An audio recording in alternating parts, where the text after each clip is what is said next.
Hi, everyone. So, as promised, we could talk about the family systems and how harmful these dynamics are for children and what ends up happening a gazillion times. Please and subscribe. Yeah. So, what we're really talking about is the fracturing of attachments that occurs in these family systems. So, think about this. Think about the pathology of an abuser. An abuser is extremely intent on retaining control in the family system. And the way to do that is to divide and conquer. That's the way to do it. So I'm going to make everyone in the family system feel threatened, betrayed by everyone else. But I'm going to be performative in moments when we're all together.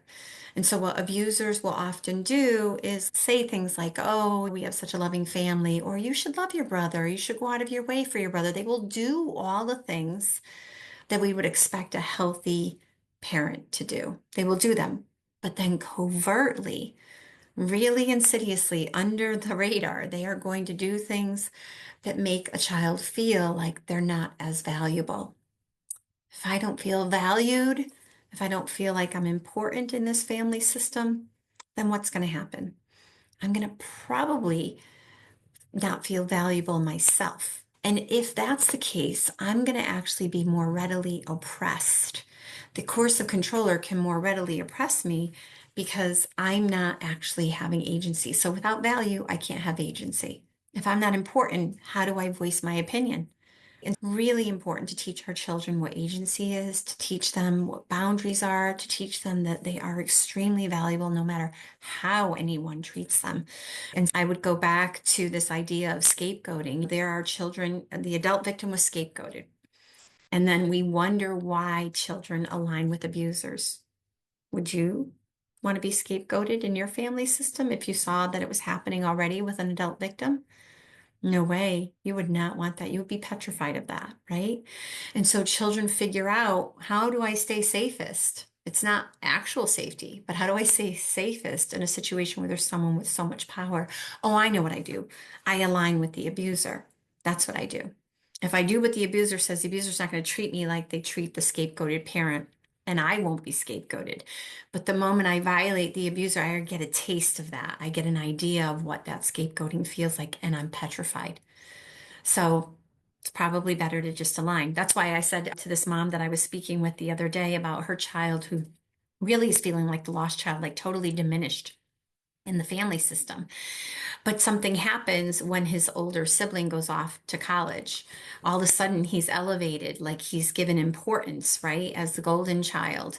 And so he likes that place. That place feels really good. He's special finally to dad. He's actually special. He's given, like, he's cared for in a different way.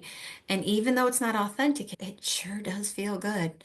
And again, we can talk about, this idea that our brain has a neurological response. These children are trauma bonded to their abusers. Of course they are.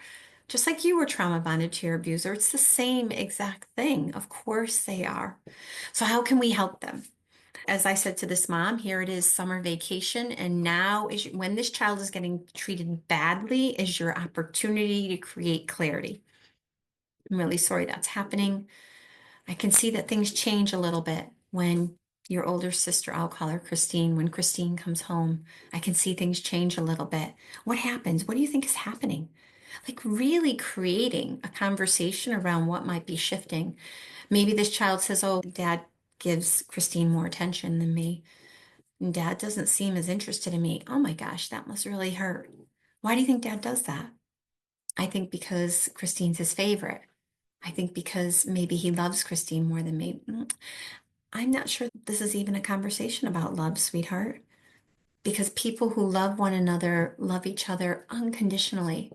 There's no, because someone's home, I'm going to treat them better, and because someone's not home, I'm going to treat this person better. That's not unconditional love. So, what are we really talking about? We're talking about unhealthy relationship dynamics. We're talking about a parent not really expressing love in a way that they should, right? Like how do you feel when you're at dad's? Do you feel comfortable, or do you feel like you have to, we call it shape shifting, where you have to shift your behavior a little bit? Yeah, I bet you do. I bet you do. And so we create an exploration of feelings in a very validating, empathic way. We dip our toe in. If they get defensive, we might take our toe back out and then we might go in another time and try it. The idea is to continue to broach these conversations in a way that feels really safe to the child and also gives them the opportunity for clarity. So I hope that's really helpful, everyone. I hope you have a great day. Please remember to like and subscribe, and I have a TEDx. Be sure to check it out. Bye.